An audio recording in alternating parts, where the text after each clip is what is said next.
Hello, everybody. It's Tamara Pianpot here, and today we're going to have a discussion about philosophy of religion with Joe from Majesty of Reason.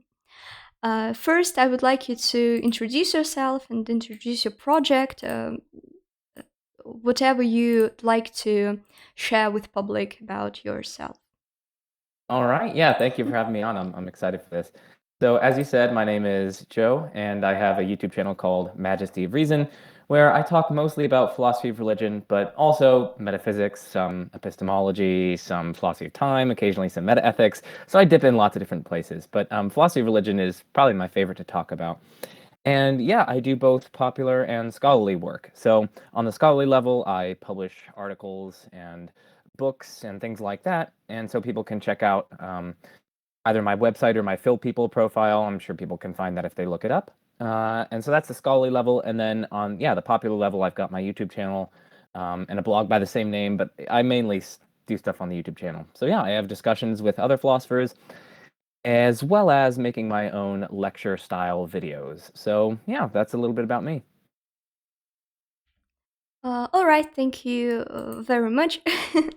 And I would like to get straight to the topic. First, I'd like to ask some questions about the definitions of what we are going to talk about.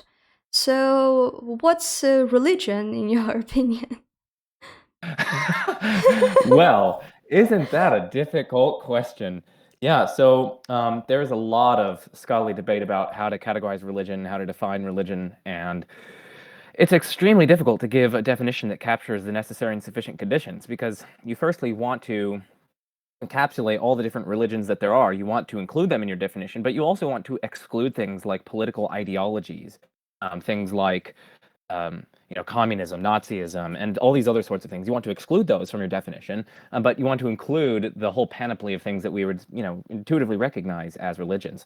So, off the top of my head, I don't have any definition, any sure signs, but we can certainly rule out some things at the outset. Like, for instance, religions don't necessarily involve service to, dedication to, devotion to a god or gods. That doesn't necessarily have to be the case because we have certain Eastern religions in which God plays no role, in which you could properly call them atheistic. And so God, for instance, we would want to rule that out as including stipulatively within your definition. And so, roughly, I mean, lots of the definitions are going to include something like rituals, right? Religions are going to have various ritualistic aspects to them. They're going to have various communal aspects to them. They're going to involve some sort of devotion to something of ultimate concern. So that thing of ultimate concern may or may not be personal, may or may not be a god. It might be something like a karmic cycle. And then that's also going to get into how it can provide certain guidance, religions that is, and their various tenets and doctrines. They can provide guidance on your moral and practical life. So it's this super duper complicated thing, but at least I hope I'm saying some things that can give people an idea of what it is. And there's a Yeah. lot of Mhm. debate, and I'm sure people can find certain really rigorous, precise, worked out definitions of it online. Yeah, so we can certainly define some necessary conditions for defining religion, such as, well, religious practices. And Mhm. does it necessarily have to do with some, um, no, not superficial, but with something not material? Yeah, like Should it? supernatural, basically. Yes, I forgot the word. I'm sorry. So, No, no, does it no worries. have to be? Does the religious practices include necessarily include uh, practices surrounding some um, supernatural beings or substances? Yeah, so as a necessary condition, I probably would not want to include that as a necessary condition, just because, I mean, certain Eastern religions, they might include something that I guess we might say is supernatural, like maybe the Tao or something like that, or maybe like a karmic cycle, but they might conceive of these things as perfectly natural aspects of the world around us, and they're not some sort of transcendent supernatural, something beyond like this material framework in which we find ourselves. So I wouldn't want to include that as a necessary condition, lest we rule out these various other traditions. And by itself, it's somewhat difficult actually to cash out the distinction between natural and supernatural. In the Middle Ages, I think, is when something like that distinction cropped up. And it was mainly to just try to demarcate God and angels and those sorts of things from the kind of material, like you said, the material created order that God creates and sustains and so on.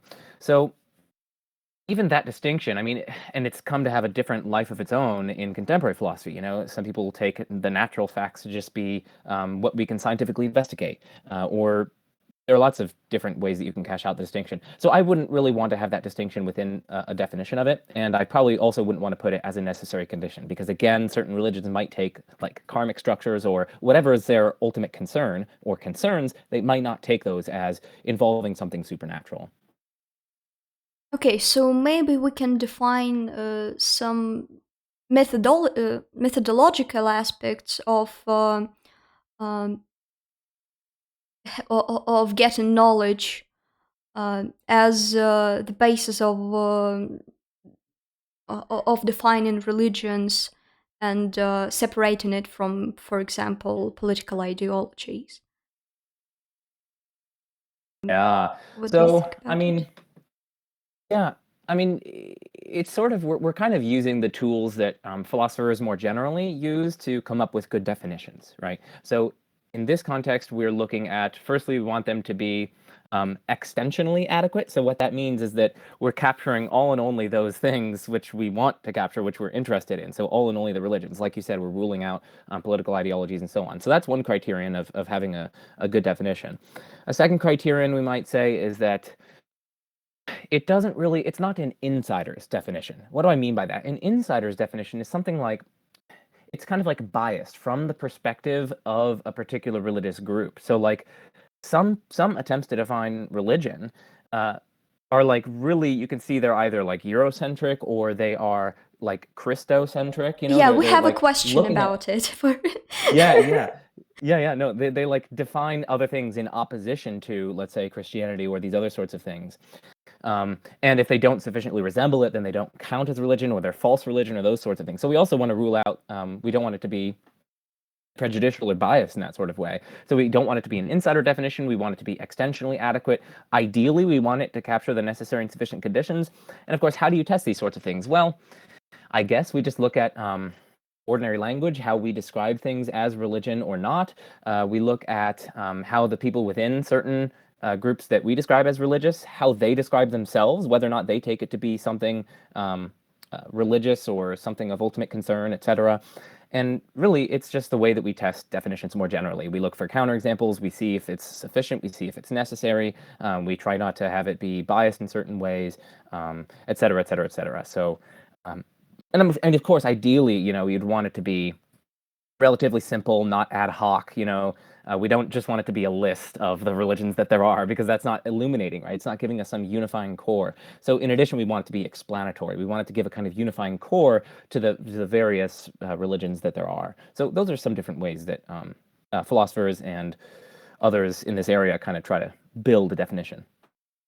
Okay, so now we can say that it's just a convention that defines whether something is a religion or not.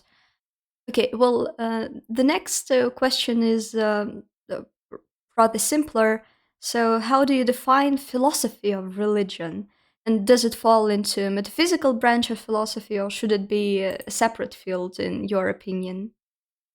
Yeah, that's an excellent question. So part of the problem is that getting a grip on defining philosophy of religion is going to require us to get a grip on what philosophy is, and of course that's notoriously difficult to define. So I forget who precisely it was, but one of the major figures in kind of contemporary-ish, you know, late 20th century philosophy said that philosophy is broadly concerned with the way that things, in the most general sense, hang together in the most general sense. So we're basically trying to see how things hang together, how the world works, how we come to have knowledge of that world, what the world is like in its most fundamental nature, and so on. So as I kind of see philosophy, it's a rigorous, systematic analysis and evaluation of the fundamental nature of reality, our epistemic access to that reality, and maybe how to live within that reality. So maybe that's a working definition that we can go with. Well, maybe how to live is actually a question of ethics. But Yeah. Yeah, and ethics might, I mean, it just depends on how you draw the categorizations, because, well, ethics yeah. we could take as a subfield within philosophy, for instance. So, yeah, it's all really just going to depend. And so that's philosophy. It's just this kind of systematic, rigorous um, analysis and evaluation of these various aspects of reality and our epistemic access to it and the various values that it might be imbued with. So how does that apply to religion? Well, then it's a systematic analysis and evaluation of the various tenets or doctrines or rituals, etc., associated with religion. So you're analyzing, does God exist? What are the arguments for and against God's existence? If God exists, what is he like? What would he or she or it, what would it be like? You're asking, is there an afterlife? Could there be an afterlife? If so, what is it like? And how do we have epistemic access to that? How should we live in light of the fact that there is religious disagreement around us? How should we treat that? How should we update our beliefs in light of that kind of religious disagreement? Is there something special about religious disagreement as opposed to scientific or ethical disagreement, etc.?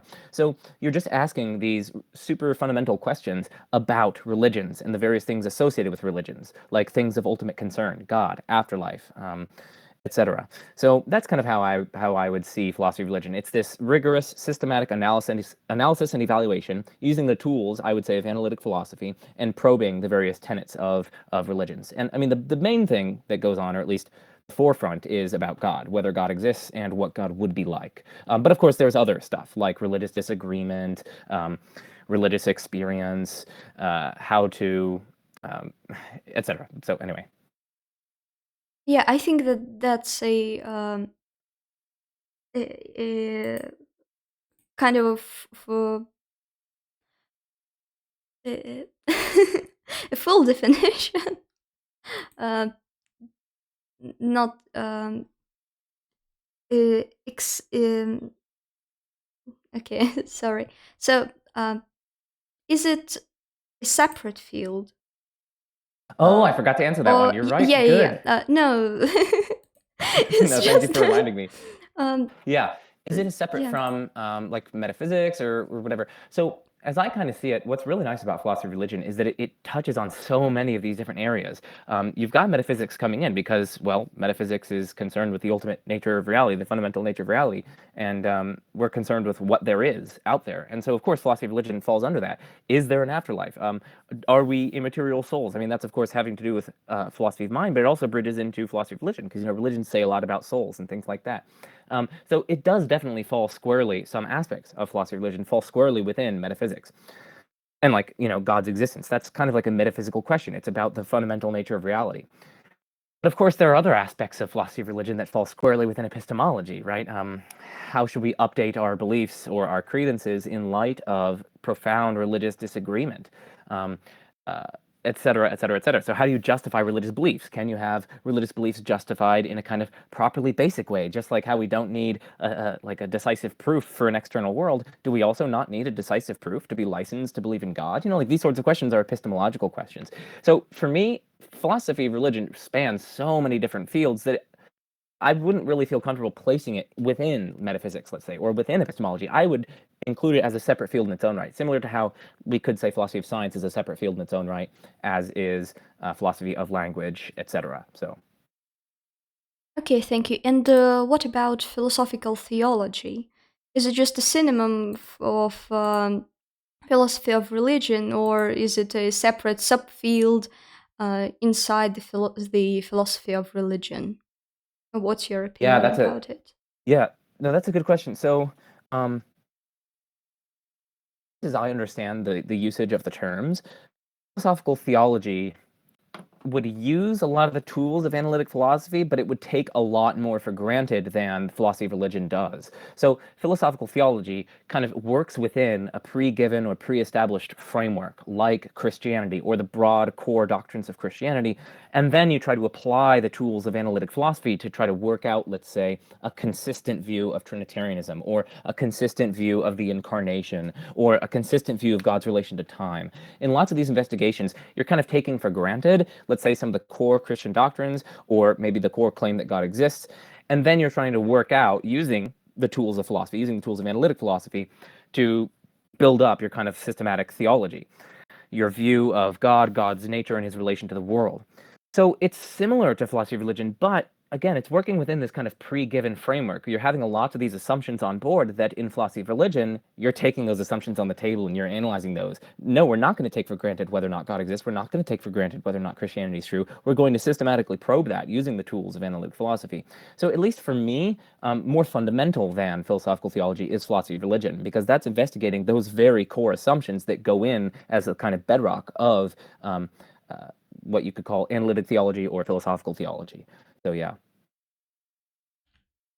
Okay, so philosoph- philosophical theology subjects a rather practical approaches to religion, and not theoretical necessarily. Well, that's kind of weird because philosophy is almost all about theory. So uh, I don't think whether I got this right or not. Uh, all right, and again, we've already talked a little about some biases in the philosophy of religion. And don't you think that there is a bias towards Abrahamic religions? Like, usually philosophers don't question the basics, such as um, it's not really a matter of discussion whether God is omnipotent. It's usually about how the omnipotence works. And um, if you agree with it, um, what's the correlation with it? What are the um, how had it even became so? Yeah. So that's a good question. I do think there is, I mean, at least in certain areas of philosophy of religion, there is significant bias. I mean, sometimes it can come to seem as a philosophy of Christianity sometimes, or like philosophy of Abrahamic religions, or, those sorts of things. So if you just look at the preponderant, like I shouldn't say the preponderance, the proportion of work being done, it's definitely disproportionately focused on Western religions and the Abrahamic faith, and specifically working within that kind of traditional monotheistic conception of God. Now, thankfully, there are philosophers who are working to kind of challenge this. So Yuji Nagasawa, I think, he's one of the big names in philosophy of religion. He recently, I think, got one of the Templeton Prize or whatever. I think it's like $1 million or something. But it's really the project is to like globalize philosophy of religion, to bring in certain aspects of, let's say, African religions and Indian religions and indigenous religions and Eastern religions, and to really kind of bring these in to the analytic philosophy of religion to try to evaluate them, because they do have substantive content and they have interesting things to say about these traditional questions that we've been asking about the afterlife and about the nature of God and about whether God exists and so on. So there are positive steps being taken by Yuji Nagasawa, by others who are looking at non-Western and non-Abrahamic conceptions of God and religions. And so I think that's a really positive sign. But I mean, you are right that at least thus far, the vast proportion of it has been specifically Christianity and also, I guess, more broadly, Abrahamic faith. Now, how did this come to be? Well, that's an excellent question. I honestly don't quite know. I mean, I suspect that it's a selection effect. So I suspect that just the people who are more interested in religion are going to be people who are already quite religious. It's like, if someone is an atheist and they're pretty diehard atheists, let's say they don't even think that this is studying something in reality, they're less likely to go into it as a subject to study and so on because they don't even think that it exists. So it's like those who are antecedently already inclined to religious belief are more likely to even go into the field. And of course, then they're just going to be writing on things that interest them with respect to their religious beliefs. So that can partially explain it. Another thing that explains it is perhaps language barriers and things like that. So, I mean, philosophy of religion, at least as I'm aware of it, is like largely dominated by like the Anglosphere, right? Like Australia, Canada, United States, England, etc. And so you'd expect then that the predominant religious influences on these cultures would similarly be predominantly and disproportionately affecting what's discussed in philosophy of religion. So, of course, what is predominant in the Anglosphere? It's mainly Christianity. So you would expect to see that kind of bias creep in, which I think you do see. So I guess those are some of my hypotheses about what might explain it. But again, I'd like to emphasize that there are trajectories in the field that are looking brighter, and they're trying to rectify this bias. Yeah, and I think it also comes to the fact that philosophy and Western culture and Christianity are so binded together that, well, most philosophers are European or American, and that's why like a European man that grew up or a woman who grew up in European culture, surrounded by those ideas, um, he or she just um, cannot really understand the Eastern religions and the Eastern Hmm. culture or African cultures too. And Yeah. yeah, that's why it's so hard to even define those concepts and even say that it is that they are religious at all, because our mind is so mm, it is so largely formed by those concepts.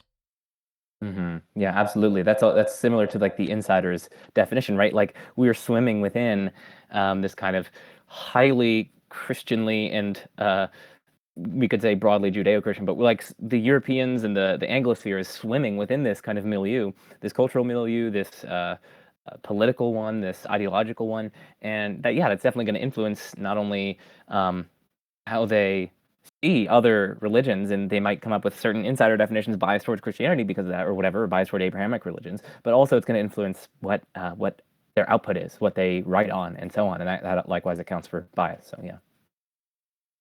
Yeah, all right. Um, so, talking about your views, as I understand, you consider yourself an agnostic. And so, Yes. what stops you from like becoming an atheist or a theist? And well, just whose arguments are more convincing? If you can answer that question, and if so, why didn't you choose those who are more convincing to you? Those whose arguments are more convincing to you? Yeah, no, that's a good question. So, of course, there are tricky definitional issues here. Here's how I'm going to understand the terms. So, a theist is someone who believes or affirms that God exists or some gods exist. An atheist is one who believes or affirms that no gods exist.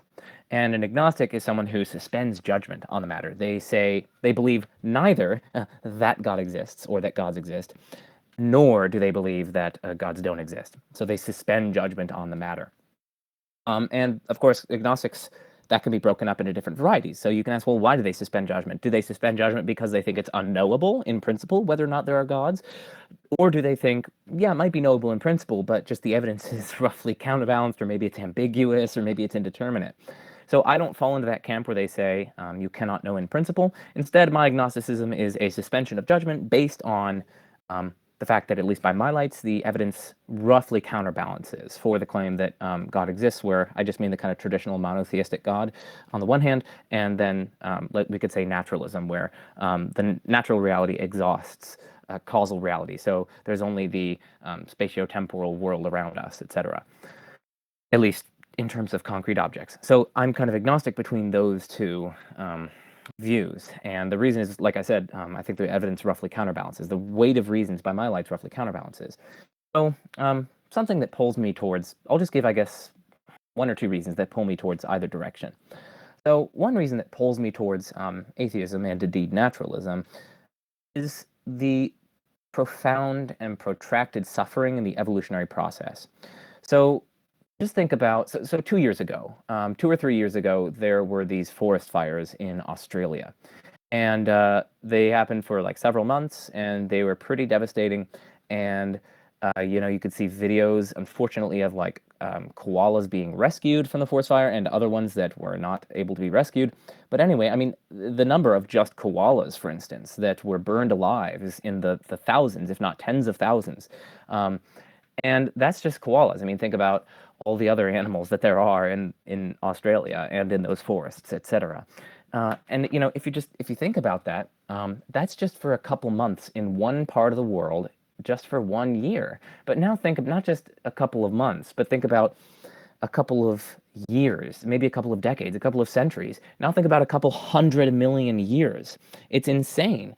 I mean, think about this sort of suffering is like definitional of the world around us. And these are non-human animals that I'm talking about, that I'm focusing on, right? It's not as though they're growing in their virtue, or that, they're exercising their free will and intellectual capacities and they're growing as a result of this.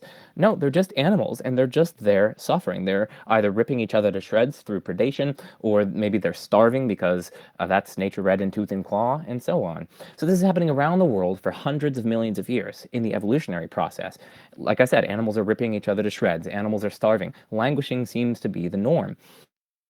And given that, there's been protracted, profound languishing, starvation, suffering, and not only that, but this is the very means by which, if God exists, the very means by which God brought about biological diversity and brought about humans. Like, this is the very means, the very mechanism, the very engine of creation is suffering and death and blood and suffering. Like it's just insane by my lights.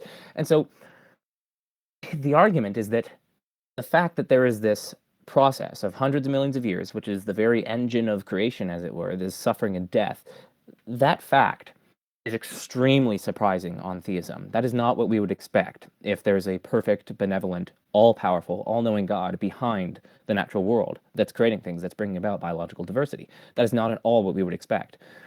By contrast, it's nowhere near as surprising if fundamental reality just doesn't ultimately give a damn about the flourishing and languishing of sentient creatures.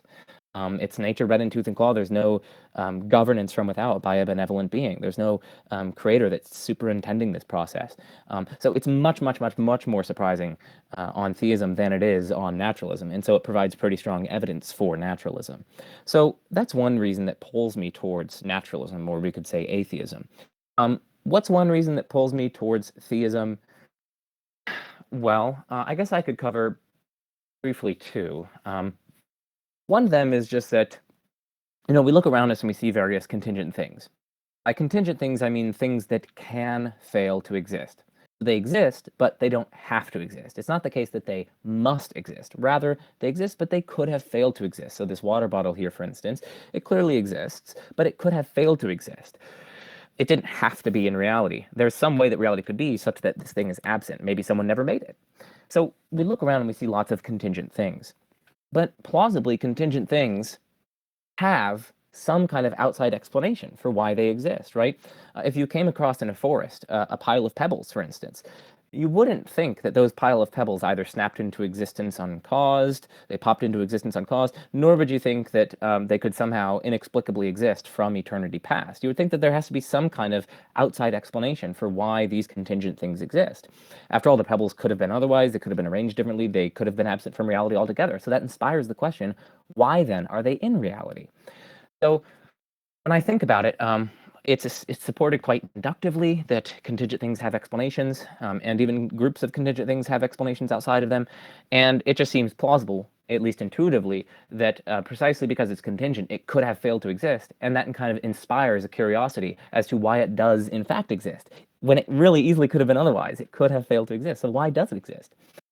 So when you think about that, and then you think about the collection of all the contingent things that there are, given that principle that contingent things, including individuals and groups, have an explanation outside of themselves, once you include that principle and you focus on the group of all contingent things that there are, that's going to have, per that principle, an outside explanation. And that can't be, of course, in terms of a contingent thing, because that's the very thing that we're seeking to explain. And so it has to be in terms of something that's necessary, that accounts for or explains why there are the contingent things that there are. And so we have a kind of necessary foundation of reality that explains contingent things. And that, of course, sounds suspiciously like God, you might think. Now, of course, there are various atheist-friendly, naturalist-friendly proposals about what the naturalistic necessary foundation of reality might be. So, of course, you get into the debate there. But that's at least one reason that can incline someone toward theism. I guess one quick second reason is just that, hey, it seems to be a really, really good thing that there are conscious, free, rational, moral creatures. That seems to be a really good thing. I mean, after all, that subserves and furthers various great goods that can come about, like relationships, right? People can engage in relationships with one another. They can reason with one another. They can, if God exists, they can be in a relationship with the Creator, and so on, because they're conscious, free, rational beings. So there seems to be something profoundly valuable about that. And because it's so good, because it's so valuable, under theism, we would at least expect, we'd have some weight of a reason to expect that God would want to bring about these sorts of things, because God being perfect, he's attuned to value, and he would want to promote good things, right? After all, this is what's undergirding the problem of evil. If God's perfect, he'd want to eliminate bad things. So if you think that the problem of evil is successful or provides evidence against theism, you should also think that God would likewise want to promote good things. And so the fact that we do see some profoundly valuable things is actually quite expected under theism, especially if it's profoundly as good as conscious, free, rational beings. By contrast, you might think that that's somewhat surprising under naturalism or under atheism, right? If there's no bias at the foundation of reality towards producing things of value, if there's no kind of intrinsic tendency on the part of fundamental reality to bring about value, well then why would we get a universe, or why would we get beings that are conscious, free, etc., when there are so many other ways that conceivably reality might have been? It just seems surprising a priori. It seems epistemically surprising that we would be able to get such beings if the foundation is indifferent to it. So it's And you can something. talk about, yeah. So No, it's that's fine. something like design argument. What you're Similar, yeah, trying. it's similar to Mhm. that. It's Yeah. similar, but Okay. it's focusing on specifically conscious, free, moral creatures. Because you might be able to have, let's say, like a really designed universe or something. I mean, that might be not super duper duper duper surprising under naturalism, but like think about all the steps that have to be in place for you to be able to get, under naturalism, conscious, free, rational beings. You have to have, firstly, an orderly reality governed by certain orderly laws to allow it to take on a sufficiently rich history and complexity that can undergird such beings. So you can't just have like a chaotic reality. But also, you have to have conditions that are conducive to life, firstly, but not only life. You have to have an evolutionary process, and that evolutionary process has to go on for a long enough time, so, and all the right kind of contingent happenstance accidents, the natural selection pressures and so on, have to be shaped up in very particular ways for you to eventually be able to get rationality and consciousness and so on, because you need super duper complicated nervous systems. You need some kind of brain like that. And if that's the case, well, then under naturalism, there are going to be lots of different barriers, probabilistic barriers that have to be met and that are increasingly unlikely, just given, let's say, chance. And so it's a kind of, and again, no one is saying that naturalism can't account for that, or that there aren't naturalistic explanations available for it. It's just that on the core hypothesis of atheism or naturalism, that the natural world is all that there is, this is not something that we would expect a priori. This is not something that we would expect to unfold, given all the panoply of different ways that natural reality might conceivably have unfolded. So that's it's a kind of Bayesian argument. It's saying that it's much more surprising on naturalism than it is on theism that you would get conscious, free, rational, moral beings. So I guess those are two reasons for theism, and then one really powerful reason for atheism, based on just this hugely protracted suffering process. So anyway, I hope that was manageable. Okay, thank you very much. Well, I would say that naturalism essentially builds itself on like variabilities and on the on a lot um, on, mm, on lots and lots of assumptions that that really are too hard to believe. And um, I very much like the design argument, for example, that I mentioned, because it's so hard to create reality as it is, as we can see it, and of course, it's so hard to create such biological beings as koalas and I don't know, even crabs. Not even talking about humans. And so it seems for me as very unlikely that there is no being that could potentially uh, involve in the process of evolution and of the creation of the universe. And commenting on the argument against theism, um, I would say that our definition of benevolence is um, it's very hard to define as humans, as us, to define benevolence for such creature as God. Of course, we are, well, if we talk about like the usual theistic conception, mainstream conception, we are like our consciousness is 1.00001 percent alike with God, and we can't. I just think that it comes down to the fact that we just cannot understand certain things about God and about his like potential intentions, if there are even intentions at all. Yeah. Yeah. Yeah, no, that's good. It's good because I mean that highlights that this is something that's often overlooked in debates about God's existence, is that your model of God, the way that you conceive of God, is going to highly influence which arguments you think are plausible, both for and against God's existence. Because if you have a model of God on which, let's say, God is um, not good in the sense that we conceive of good, yeah, that's going to generate different predictions about what we would expect, and certain evidences against God's existence might not actually be, or God's existence defined one way or conceived one way, might not be evidences, or might not be as strong evidences against God conceived a different way. So you bring up a good point that this is like the plausibility of some of these arguments and how much weight they give to their respective conclusions will depend on the particular model of God that you are working with. So you're right that if you have a different conception of benevolence or some other sort of properties, etc., then yeah, that's definitely going to affect your probability calculation. So that's a good point. Yeah, and I also just thought about this thing that um, did you ever noticed how archaeologists or paleontologists talk about, I don't know, the extinction of the dinosaurs? I don't know, they aren't crying.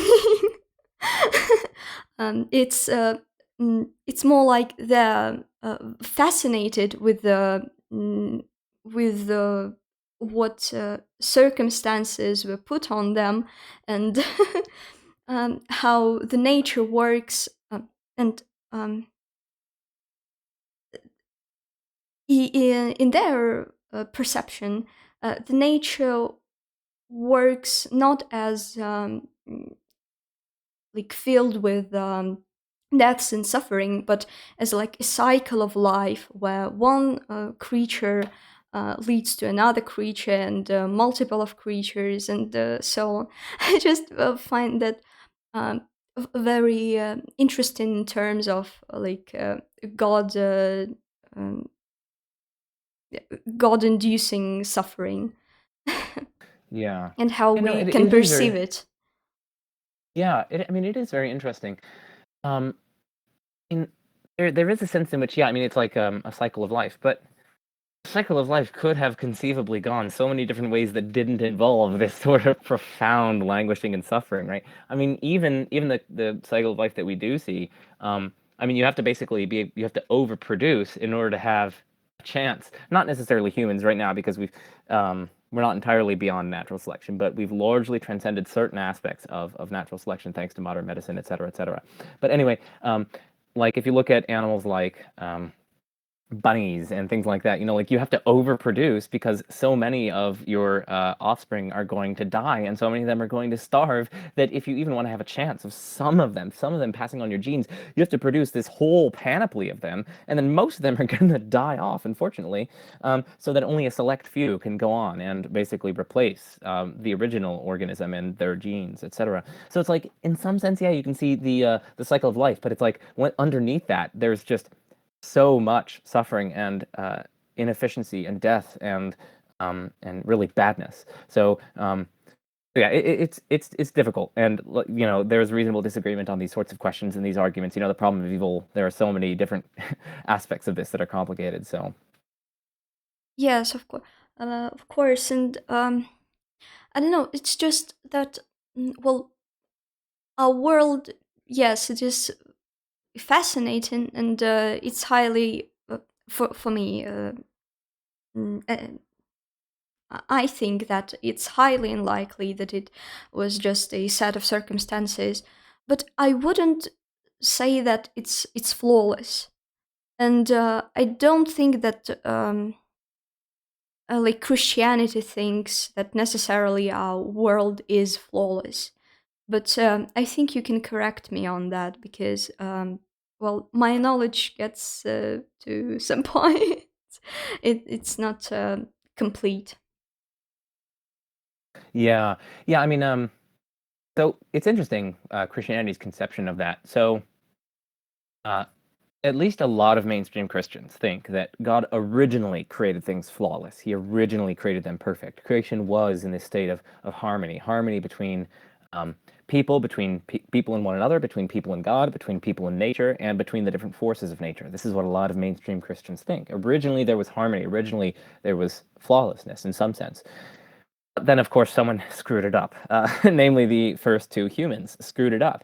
And what that brought in was a kind of disunity, disharmony, and there was a kind of fall. There was a fall of not only humans, a fall from grace, and a kind of subsequent corruption of themselves, but also corruption of their own relationship to themselves, their relationship to one another, their relationship with God, and their relationship with the natural world. So the fall really had these ramifying effects, such that it kind of broke the natural order. So they would say, some of these mainstream Christians that I'm speaking of, they would say that, yeah, the world as we see it today is certainly by no means flawless in any sense. It's deeply broken, it's deeply flawed, it's deeply disunified, deeply discordant. But a lot of that is due to our making rather than God's. God originally intended it to be a kind of flawless, harmonious reality. And of course, the plausibility of that, well, we could set that aside for present purposes. Yeah,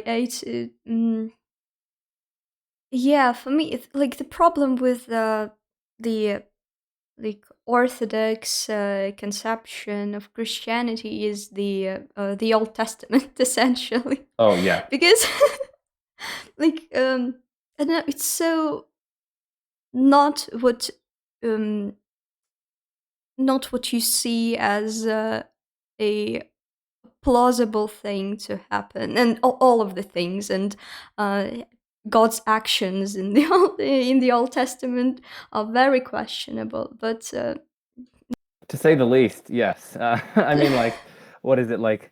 The Canaanites, was it? Was it to not only slaughter the men, but like the men, the women, the children, and also the livestock or something? It's like, dude, this is so overboard. Like, there is no way that you anyway, yes, I definitely I can see that. Like if you take like a thoroughgoing inerrantist approach to the Bible, such that everything that it says is like inherently true or whatever, then you're going to be faced with a very difficult challenge with respect to these kind of Old Testament atrocities. I mean, you have stoning as a punishment for like really basic things, like you have um, people being given virgin daughters as a reward for things. You have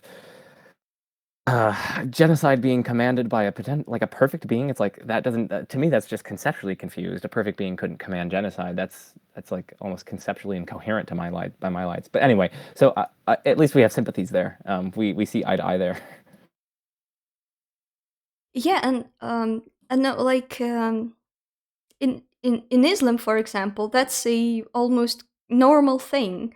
Yeah, but that is so separated from the perception of God and His will in Christianity that it's very questionable, and I don't know, just I don't know, unpleasant in general. Yeah, All and right. yeah, Okay, I think we can pass to the next question. What's your position on various religious ontologies, such as spirits and angels? How can they, mm, well, exist potentially, and how can people interact with them? Okay, that will be the next question, but just how can possibly religious ontologies interact with our world? yeah, that's a really good question. So I guess we can at least my views on the matter. So, at least currently, I mean, I'm skeptical that there are such things as spirits, angels, ghosts, goblins, things like that. I mean, I'm skeptical. One of the reasons is just that I think it's such hypotheses have such like high specificity and high arbitrariness, such that and they make really immodest claims about the world. They're building in these various properties of these things and intentions of these things that, by my lights, they have such a low intrinsic probability that you'd have to get really good predictive payoff from postulating them. You'd have to get really good explanatory power by postulating these sorts of things if you want to countenance them within your ontology. By my lights, they don't have that kind of predictive power. Like basically everything that used to be associated or ascribed to spirits and angels and demons and so on, we now have naturalistic explanations for.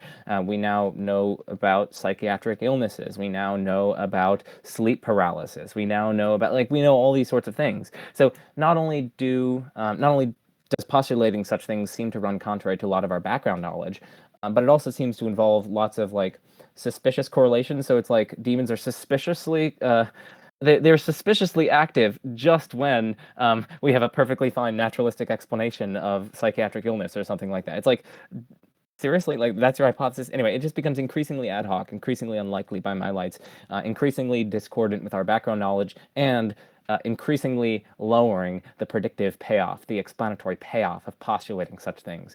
So by my lights, I'm quite skeptical of the existence of such things. But, you know, as you point out, lots of different religions postulate them. So then we are faced with this question, like how could they interact with, as you were putting it, how can they like interact with the world around us? Well, that's a very good question. You know, it goes back to the problem that afflicted Descartes with the interaction problem, right? So Descartes famously, of course, had his mind-to-body dualism, where the mind is a substance in its own right, or the soul, or a thinking thing, it's a substance in its own right, and the body is a substance in its own right. And then the question arises, how does this unextended immaterial substance interact with this extended material substance? Um, I mean, at least around when we look around us, things interact by like banging into each other or something like that, you know, or like maybe exerting some force from a distance or something like that. But that just couldn't even in principle be the case if something is unextended and it doesn't have these sorts of physical properties like force and energy and attraction and yeah, spatial boundaries. So there is this question of yeah, how does it interact? And I mean, I think the most promising solution is the most promising response on behalf of the religious person is just to point out that like ultimately there's gonna have to you're gonna have to reach some kind of primitive bedrock with respect to causal relations. So like, um, I mean, think about even if one thing is like banging into another thing. It's like, do we really understand that? I mean, sure, we can see the one thing coming continually spatially closer to the other thing, and then this other thing then continually spatially gets far apart. But like, what is going on there? Is there like, if you zoom in, are you going to be able to analyze this in more fundamental terms ad infinitum? No, you're going to eventually just have to hit some kind of primitive bedrock. Like, okay, they transfer energy and that's that. And then you're like, well, what's energy? Well, it's like a quantity, it's conserved, and then so you kind of characterize it in abstract terms. So like eventually you just hit some kind of primitive bedrock. Like, okay, it's a transfer of energy. But like once you hit that primitive bedrock, you're opening up the door to just saying like there are certain causal interactions between things which are just kind of primitive. You don't have a more fundamental account or explanation of how that interaction can take place.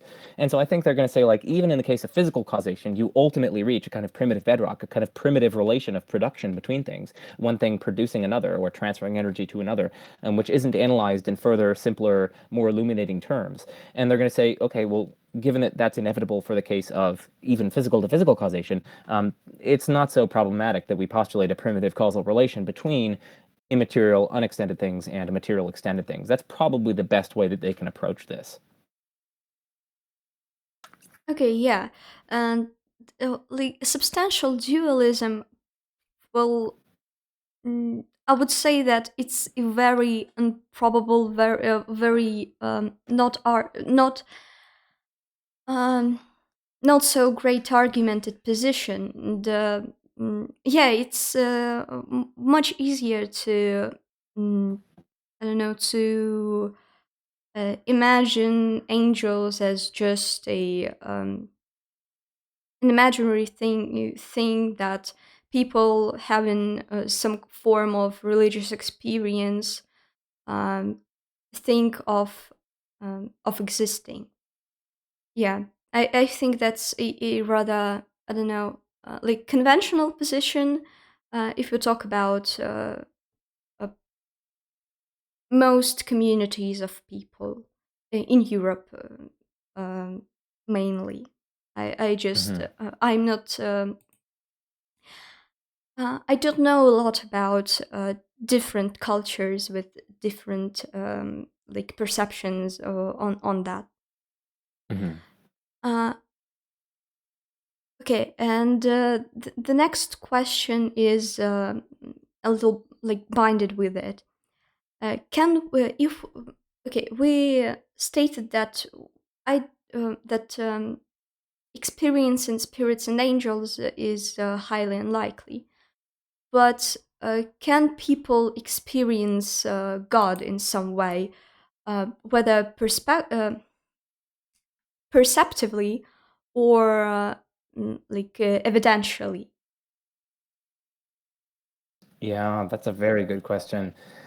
Um, well, there's a kind of trivial way to respond, which the trivial way to respond is like, well, um, if God doesn't exist, then there's no way that you could like experience God in the sense of like experience as in actually latching onto him in some form perceptually or something like that. So I mean that's one way. And so if you're an agnostic on God's existence, then you would consequently be agnostic on whether or not someone can experience God in that sense. But there's a more interesting way to answer your question, which is like, um, can people experience God in the sense of being appeared to as of God's existence, like being appeared to in a way that they interpret it as God's existence, or maybe even there's some sort of experiential aspect where they claim to experience an omnipotent, omniscient being, maybe unity with it, maybe they experience its love, maybe they experience its presence.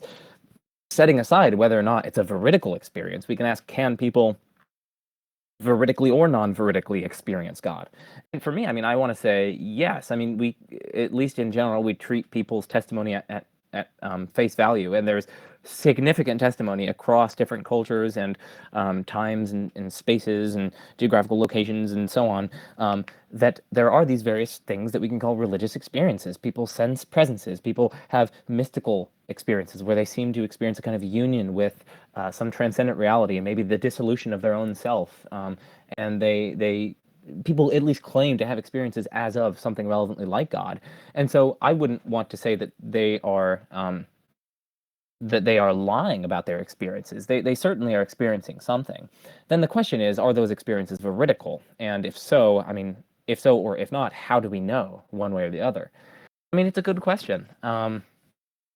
One way that you can try to test this is to look if there's see if there's convergence. So generally, if we have different testimonies to something, but they all radically diverge from one another, we tend not to trust any particular testimony among the radically divergent ones. So if someone came up to you and they're like, "Yeah, I went to this concert and there was a stage," and like 10 different people who came up to you and they talked about this stage. One of them said that there was a donkey on the stage. One of them said that there was nothing on the stage at all. Another one said that there was this big fish tank. Another one said that there was a band of 10 people. A still further one said that there were 4 dancing elephants that were pink, etc. So given that there's this massive divergence and disagreement among the testifiers about what they experienced at this concert, it seems like if you weren't there, at the very least you should suspend judgment on what was on the stage or something like that. You should suspend judgment on that. And similarly, some people argue, given that there's this radical divergence about people's experiences of God, some people claim to experience a personal being, others an impersonal being. Some people claim to experience the Christian God, others the Jewish God, others the Muslim God, others the Hindu God, etc., etc., etc. Given that there's so much divergence, so much disagreement, so much just incompatibility between their various experiences, it seems as though, just in the case of the testimonial divergence and disagreement, it seems as though you should also suspend judgment about which of these is veridical, if any. That's one argument that some people make in response to these sorts of arguments from religious experience, and that's one way that, again, we can try to test to see whether or not they are latching onto something. So yeah. Okay, thanks a lot. And well,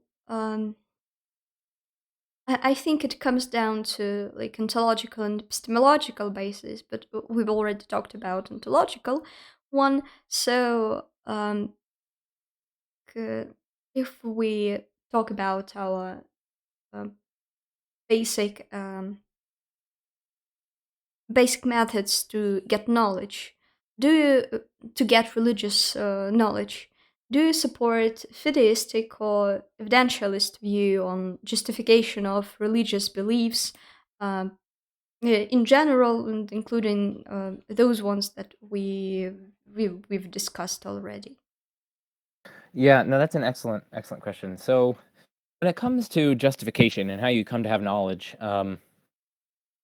I tend to take almost a pluralist view. So I tend to think that there are various great-making epistemic features that, when present, can undergird knowledge. So it's not necessarily taking an evidentialist approach or taking an internalist view as opposed to an externalist view.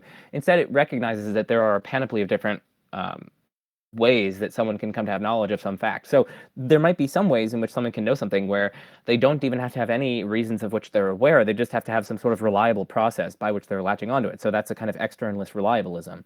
I would say that's plausibly one way that someone can come to know something. But another way is to indeed have such internal reasons of which you are aware, some kind of justification, some considerations that support the relevant things. That would be a more evidentialist approach. So I tend to think that there are a bunch of different ways that someone can come to have knowledge, whether in an externalist sense or an internalist sense or an internalist way.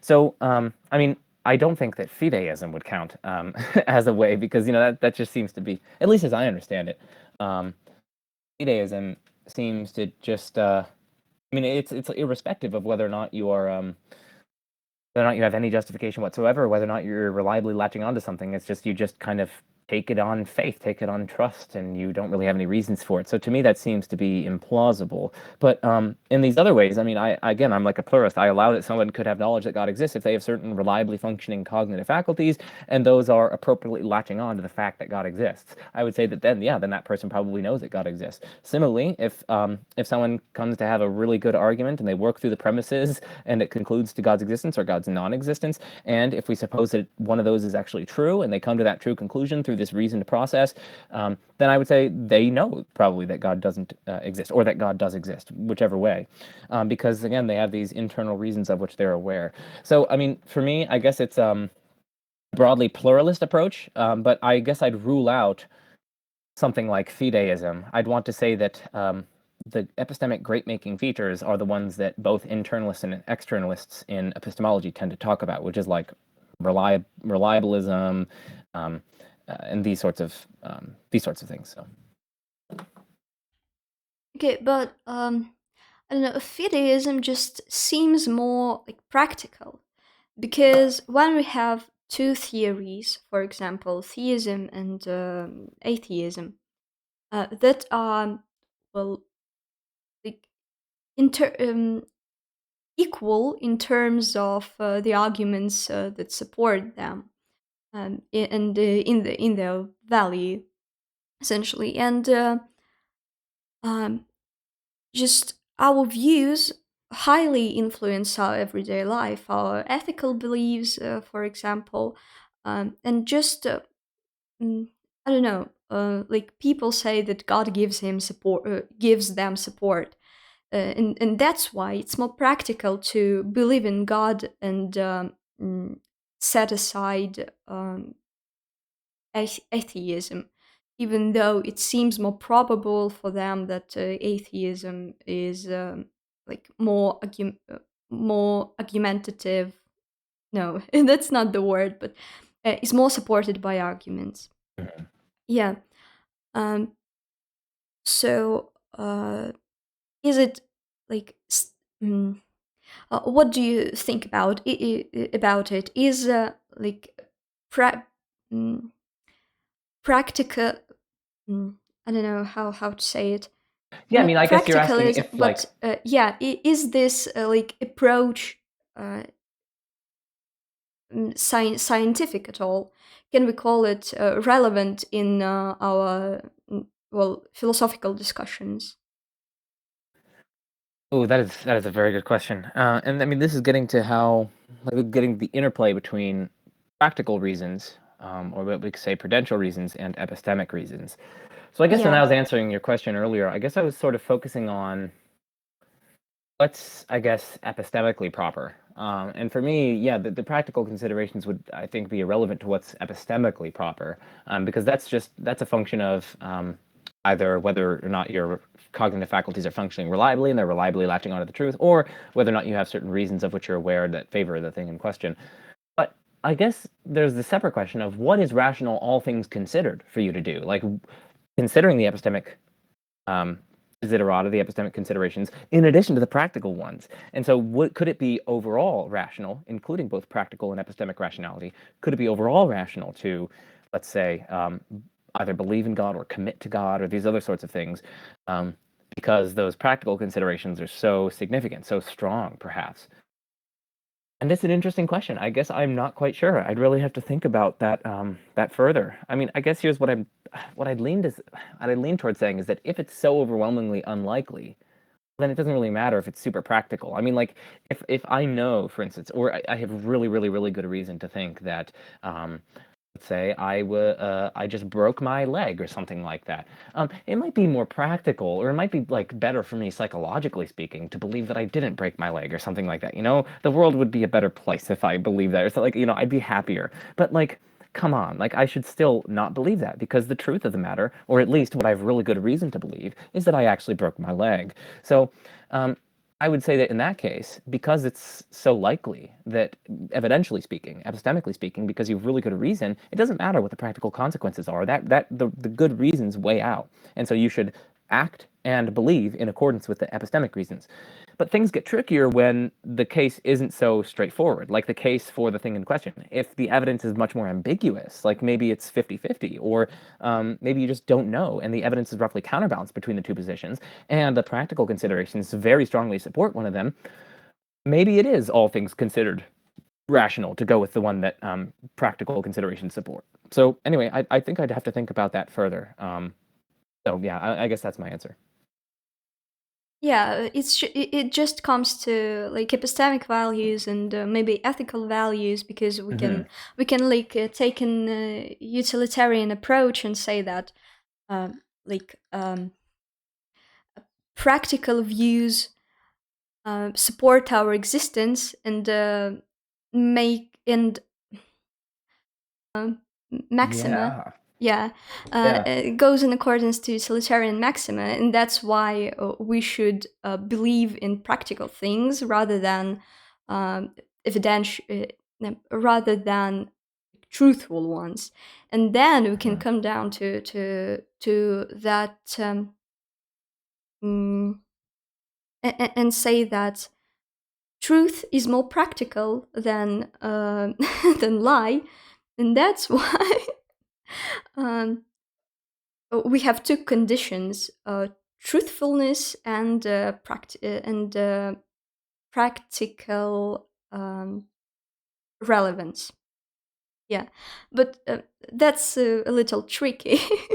And I think that it's a little absurd, but essentially we can do that thing in the air. Okay. Um, so the next like part, next questions are just I don't know about theoretical basis of philosophy of religion. Well, not the basis, just some questions that can be very I don't know, just not intuitively understandable.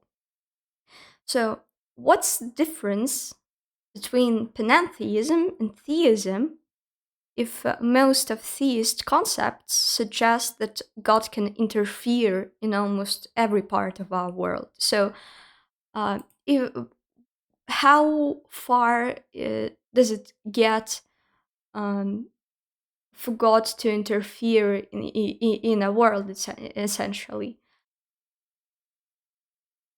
Yeah, no, that's interesting. So there are sort of two aspects to this question. So one of them is about God's interference. I guess I'll take that second. And then the first one was about like the distinction between panentheism versus theism. So that's Yeah. really interesting. One of my friends, his name is R.T. Mullins. We've co-authored some stuff together. He has this article published in a philosophy of religion journal entitled "The Difficulty of Demarcating Panentheism." And what he argues is that it's extremely difficult to define panentheism. Um, now, so what we can say is that panentheism is a brand, a version of theism. So, you've just got theism, which is like the bare claim that God exists. Like we could say the traditional God of monotheism. It's like all good, all knowing, all powerful, and it's the creator. So that's basically theism. And then panentheism would be a particular version of that. So I guess there are two main claims that I would associate with panentheism. Firstly, the denial of creation ex nihilo.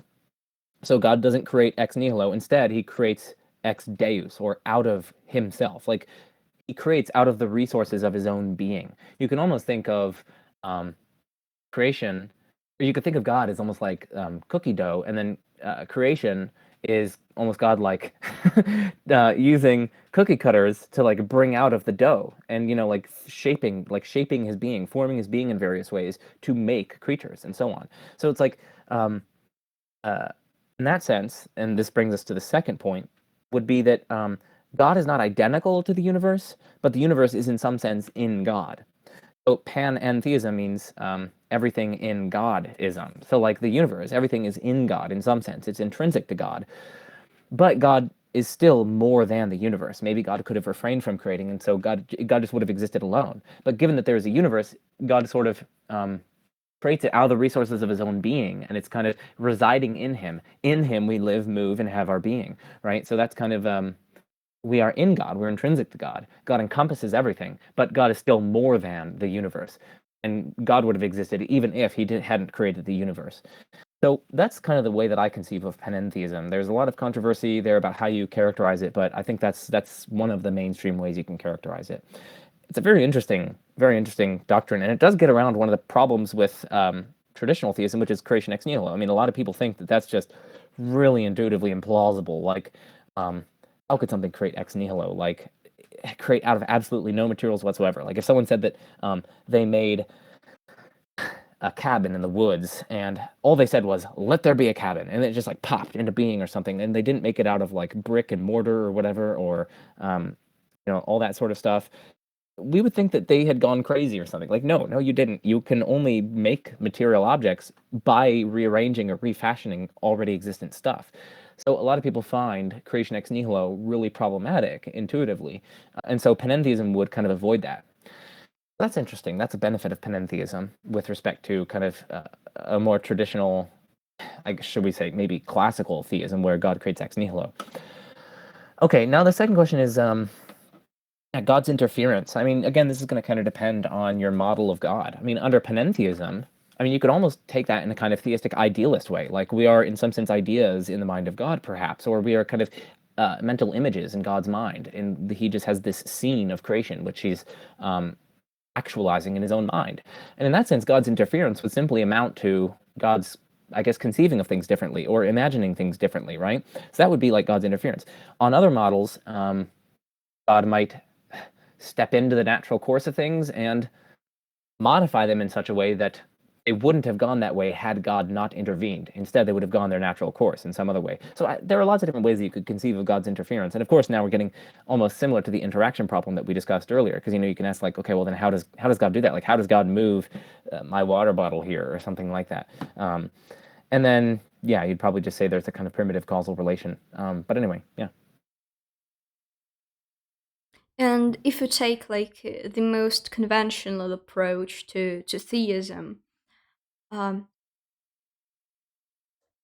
is there, well, how can it possibly be that God, who created this very like separate thing such as a material world, uh, how can he interfere in it, um, if that's like a whole another matter, if we can say that.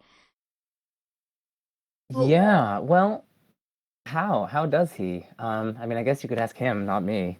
That's one thing you could do. I mean, uh, well, I probably. yeah, I mean, I guess I don't know. I mean, I would again, if I have my theist hat on, I'm just gonna say like, how does he do it? Well, he just causes it to happen. How does he cause it to happen? I don't know. He just wills it to happen, and it happens. I mean, that's the end of the story. I mean, it might sound unsatisfactory, but eventually, I mean, again, you're going to reach some kind of primitive bedrock. If you continually ask why, how, if you ask that with respect to, let's say, me, like pushing this over, I mean, yeah, you could say, okay, well, there are various particles in my hand, and they move closer to this, and then it pushes it this way. There's a kind of transmission of force. But it's like, how do they transmit a force? Or that how does it transmit energy? And you're eventually like, well, okay, let me show you some equations about mass energy transference between systems. But then you're like, yeah, but like how do those equations work? Like how do they how do they latch onto reality? Like how does that translate into this kind of physical system, like one thing going into another? And it's like you can ask how. Eventually you're just gonna have to say, listen, it just does, okay? At some point it just works. So you just kind of reach this primitive bedrock, and I think that's what they're gonna have to say with respect to God's existence. God just wills something to happen and he causes it to happen, and there's no mechanism by which he brings it about. It just happens. Yeah.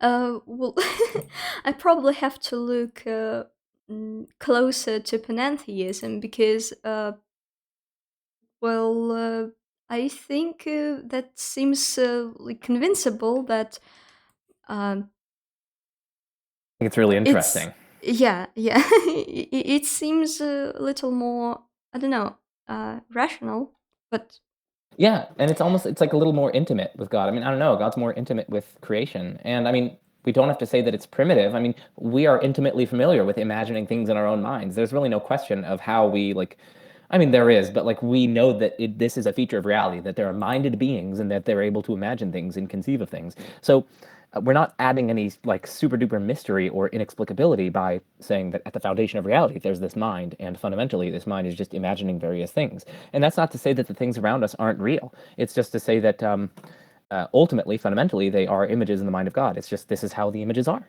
So yeah, it's very interesting. okay, thank you. The next question is, what's the difference between pantheism and well, ontological naturalism? Because Yeah. I would say that's a pretty not intuitive thing to to Yeah. understand. Yeah. So I myself don't really have a full understanding of pantheism. I mean, it's difficult. What is pantheism? Well, pantheism just itself means like everything Godism, right? So everything is God in some sense. Now, what's difficult is that, at least under Spinoza, he's kind of this you might think of as a father of pantheism or whatever.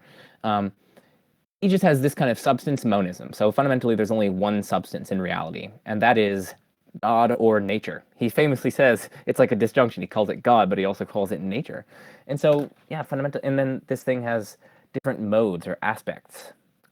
And so that's, of course, the reason I think why we see this like multiplicity of properties around us, why we see multiplicity of things. Fundamentally, there's only one substance, but it does have various, indeed, I think it's infinitely many modes. Um, but yeah, I mean, what is pantheism? I mean, I guess God is identical to the universe, something like that. The universe is identical to God. Maybe there are various features of the universe that naturalists wouldn't want to ascribe to it, like personality and goodness and all powerful and so on, and all knowledgeable. And you might think that pantheists go on to say that about the universe. So they like agree with the naturalists that, yeah, there is a universe. Yeah, there are physical things around us. Yeah, it has this structure and 13.8 billion years old, et cetera, et cetera, et cetera. But in addition to that, this universe has various other properties, super cool properties, like magical properties, like it knows things, it's all powerful, it's a person, or personal in some sense. Um, it's all good, like all these sorts of things. So that's kind of how I understand pantheism. And I mean, that's how it would differ from naturalism. I mean, it's similar. Like it says, yes, you naturalists think that there's this universe and that, there are various physical things within it. Okay, fine. But just notice that this universe is itself God and it's imbued with various properties that are divine properties. So that's that. I think that's how they would differ. I mean, this researching pantheism, like I said, I mean, it's difficult. Pantheism is likewise difficult to define, and there are various different versions of pantheism. Like Spinozistic pantheism is going to be different from others' views. So Yeah, so that's like naturalism with the addition of God's properties, yeah, it's like like spooky benevolence naturalism, and basically. omniscience. Yeah. Yeah, and I mean, they might characterize those properties differently than traditional theists do, Mm-hmm. maybe. But I'd have to research it further. You can sort of think of it like spooky naturalism or like magical naturalism, something like that. You just sprinkle in some pixie dust, and yeah, bada bing, bada boom, you've got God. Yeah, well, but we can also say that from a like naturalistic point of view, that nature knows everything, but about it, but i- in the sense that it doesn't have like consciousness necessarily, but the processes are so the processes in it are so complete and so, I don't know, logically structured, so like we can say that it knows everything. That's uh, very interesting. I mean, that's probably. I mean, that might be one. No, I mean that might be one kind of argument for pantheism. It's like, well, listen, it's simpler if we say that there's just the universe. You don't have to add God onto the picture. That's a simpler ontology. But also, I mean, look at this universe, right? It's got various orderly, beautiful, intelligible structures, and maybe those are in some sense aspects of God, or like like these are pointing to some various divine features of the universe itself. So it's simpler than you might think. It's simpler than traditional classical theism, but also it can account for lots of other things that kind of bare naturalism isn't able to account for, as you pointed out, like kind of harmony, order, intelligibility of the universe, and various beautiful aspects of it, and so on. So it's interesting.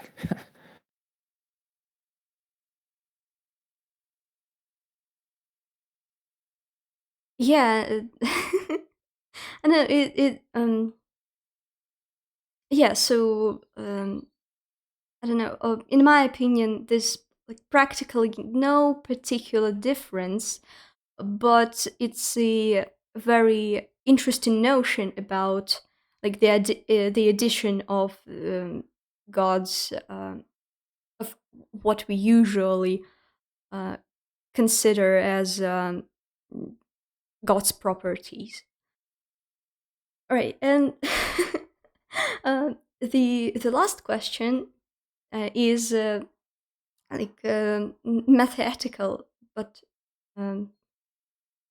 no, just ethical in general. So please share your opinion about divine command theory and like potential God's involvement in ethics. Is it like plausible to say that God like God defines our ethics and our ethical and our needed beliefs Yeah. in terms of Well, what is that's ought and what is not. That's a very good question. So before I answer this, I can at least just alert the listeners to my video that I recently put out. It's not my latest video, but it's one of my most recent videos, and it's a monolithic 12-hour long video, and it's examining basically over 150 plus arguments for God's existence. Now, there are about a dozen or so of those that are moral arguments that try to give God or afford God a role in grounding or explaining morality. And so in that portion of the video, I level various objections that I find plausible against, divine command theory and, in general, theistic metaethical views. So just for the audience, I have kind of worked out views in there, and I developed the arguments against it. And to find that portion of the video, you could just look at the comments. I did a pinned comment with all the different timestamps, so you'll be able to see which portion of the video I talk about moral arguments. Okay, Okay, we with will that add out, it in the description box. Okay, sweet. Thank you. So, with that out of the way, no, I don't find divine command theory plausible, unfortunately. I don't find theistic ethics plausible more generally. Um, I mean, listen, God either has some reason for commanding what he does or he doesn't. If God has a reason for commanding what he does, then surely it's that reason which is doing the explanatory heavy lifting with respect to the rightness or wrongness of the action in question. Like, if God's reason for commanding us not to torture or rape people is because it causes profound suffering to the victim or something like that, or maybe it violates the victim's rights, well, then you don't need God in this picture. You can just say that the rights of the victim ground the relevant moral properties, or the suffering of the victim grounds the relevant moral properties. So I would say God in that sense is odious. He's an intermediary. You don't need him if God has a reason for commanding what he does. That's that horn of the dilemma. I would say then it's really implausible because again, it's that more fundamental reason which is doing the explanatory heavy lifting. It's not God. Now suppose God doesn't have a reason for commanding what he does. Then it's by definition arbitrary because God doesn't have a reason for it. It's literally there's no reason whatsoever why God is commanding us to torture, not to torture, as opposed to torturing, right? There's no reason whatsoever.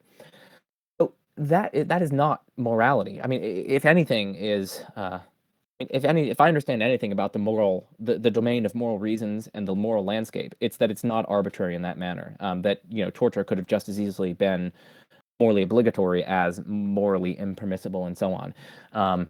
So again, God either has some reason, in which case God isn't really playing any fundamental explanatory role in morality. It's that more fundamental reason, or God doesn't have a reason, in which case morality is completely arbitrary. It's by definition arbitrary because there's no reason underlying God's commands, and so on. So, by my lights, that is a plausible objection to, I guess, divine command theory. And of course, you can go back and forth on these sorts of things, but at least by my lights and what I've done research so far, I find that a very plausible objection. So that's my main reason. There are other ones as well, but that's the main reason why I don't find theistic metaethics compelling.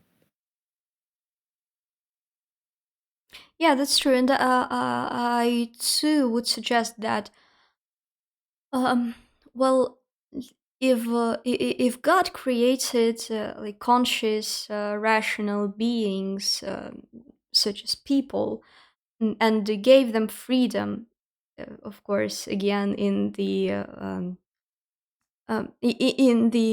most conventional conception there is, then why is the question of morals uh, is still reserved to him and not those rational beings he created?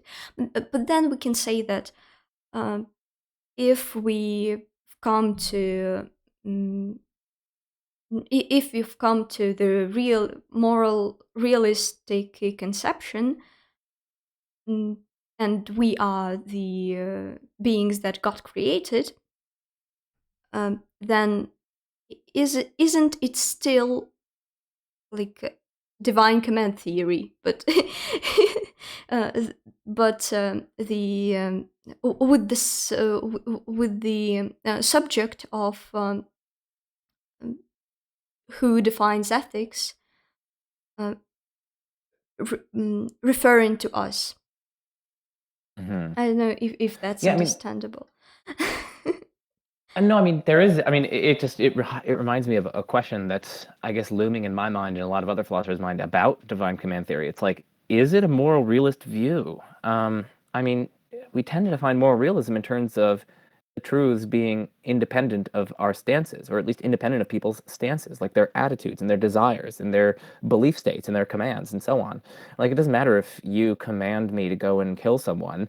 Um, because the moral truths aren't dependent on any of our commands or our stances or our attitudes. It doesn't matter if someone desires to torture someone or someone desires to, kill innocents.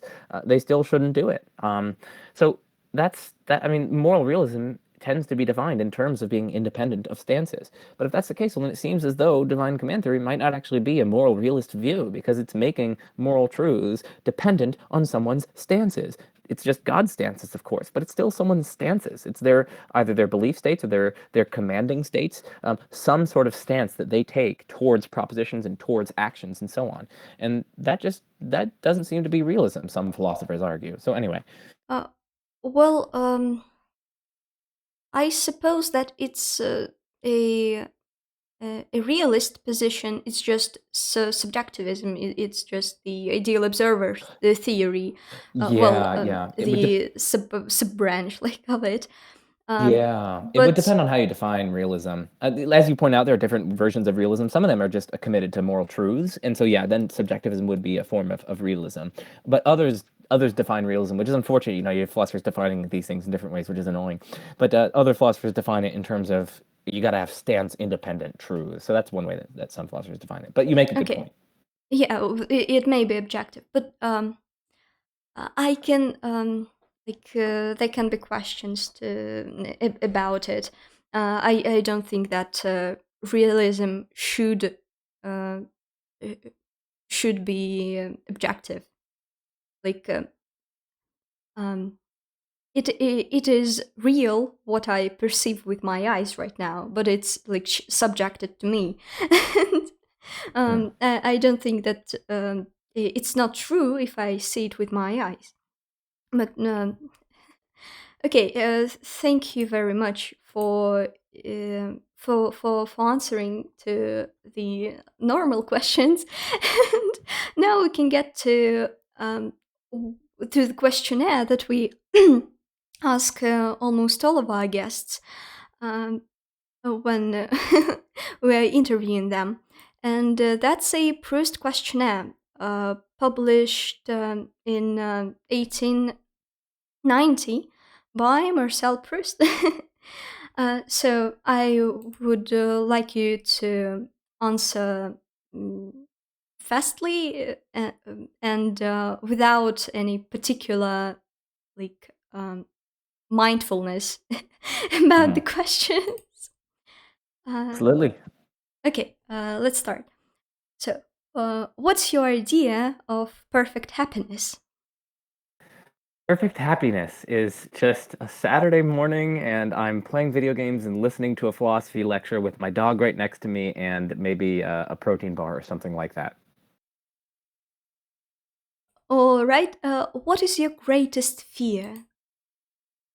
My greatest fear is definitely getting another concussion. I've had 4 concussions officially in my life, and they're very not fun. So that's my greatest fear. All right. What is the trait you most deplore in yourself? Trait I most deplore in myself. I care too much about things. I think that's it. Uh, yeah, I care way too much about things. I think that has to do with my anxiety.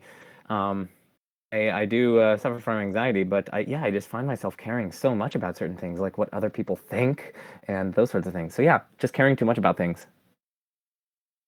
Yeah, anxiety hits lots of us. What is Mhm. the trait you most deplore in others? The trait that I most deplore in others. I mean, listen, I hate it when people walk slowly on sidewalks. It's so annoying. I want to pass them because I'm a fast walker, and it's so annoying. I'm sorry. They're just like taking their dandy time. I'm like, listen, I've got a class to get to, or like these sorts of things. So I would say super slow walkers. Not if they're old. Like that's fine. Like everyone gets old, and I have high respect for the elderly. But if you're a 20-year-old and you're just like strolling, I'm like, come on, man, I need to get to my class or something like that. Okay. Um, which living person do you most admire? Living person do I most admire? Well, uh, a tie between my parents, maybe? No, I mean, I'd probably say my mom or something like that. She's just really dedicated to her work and she loves the family so much. So definitely her.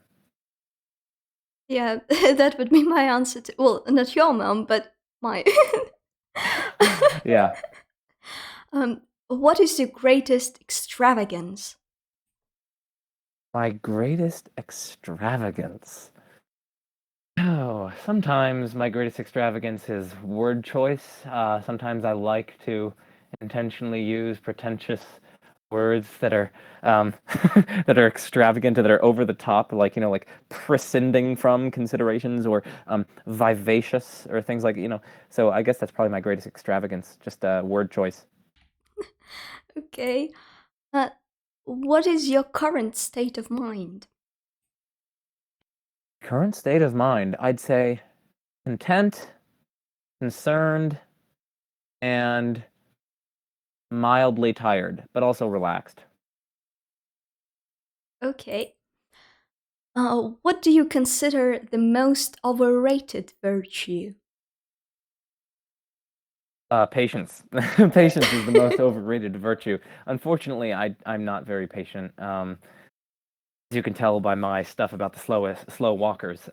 So yeah, I'd say patience is overrated. Sometimes you really just gotta be fast, and other people should be fast as well. Okay. All right. On what occasion do you lie?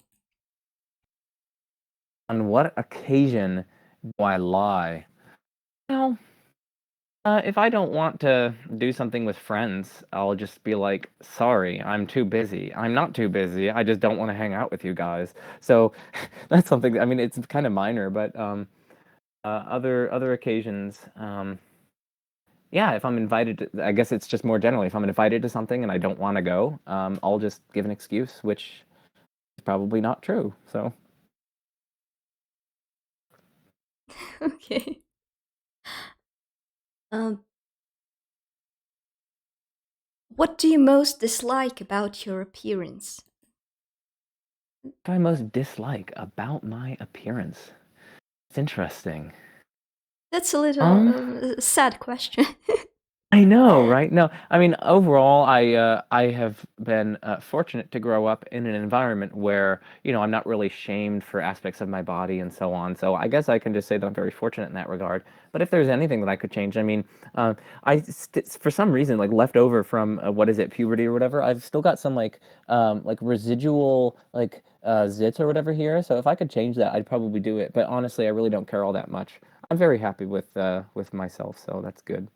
Yeah, the the questionnaire was initially intended for famous people, so I think that this question is I don't know um, is to be answered so that celebrities would feel more. Well, no, the readers would feel more relatable. Yeah, Yeah, they're like humanizing the people. yeah. Um, okay. What is the quality you most like in a man? What is the quality that I most like in a man? Oh man.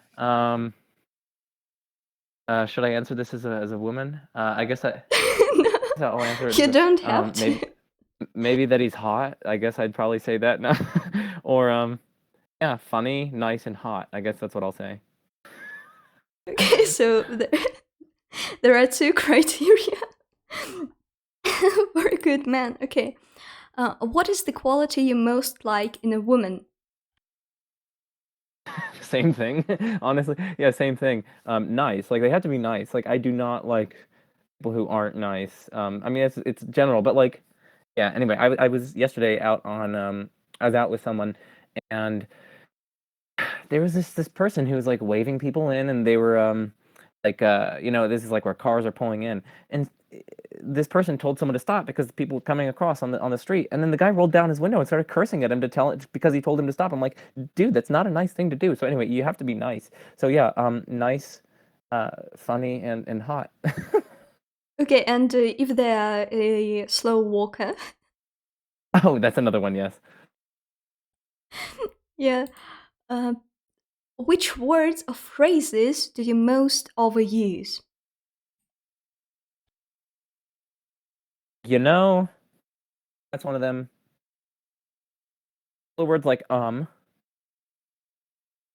phrases or words. I probably use and so on as well as etc. too much. And then uh yeah, that's probably it. Okay. Um, there are such words like in every language, so Yeah, yeah, and it exactly. just helps you to think sometimes. Exactly, exactly. Uh, what or who is the greatest love? Oh no, is the greatest love of your life? Well, we can reduce it to what. So, Yeah, what what or is the who is the greatest greatest so love of your yeah. life? Yeah, the greatest love of my life. I mean, I love my family. So, I mean, that's kind of standard. I don't really want to say a standard answer, but it's true. So I guess family is one of them that I would say. Also, my dog. I love my dog so much. She's so cute. She's so fluffy and precious. So I'll say my family, my dog, and thirdly, philosophy. I know it asks the, which is, but anyway, those are three. So my family, my dog, philosophy. That's a great choice. Um, when and where were you happiest? The happiest. Well, wow, that's a good question. When and where am I the happiest?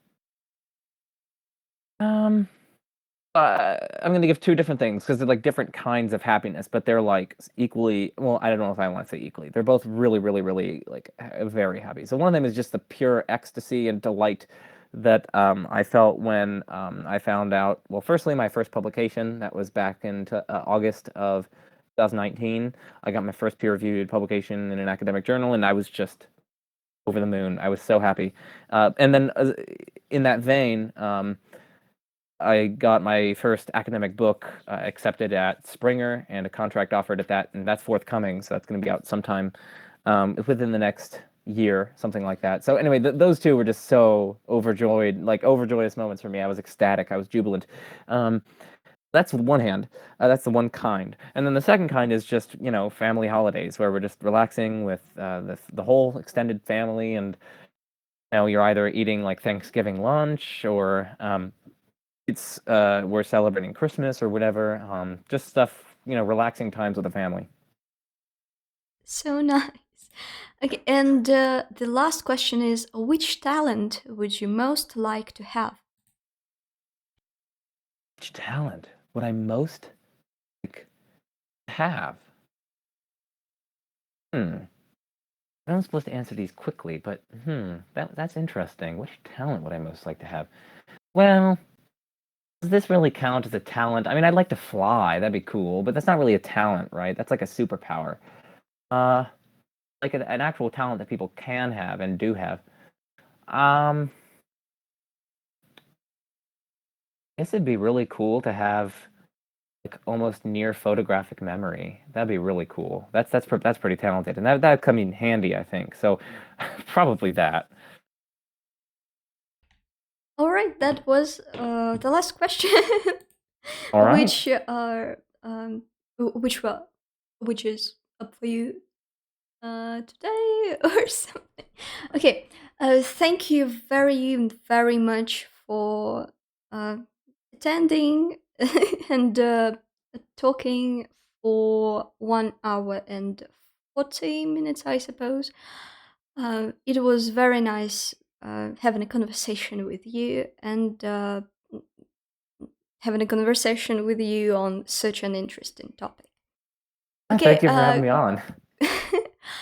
So this was for Lick Strike Philosophy.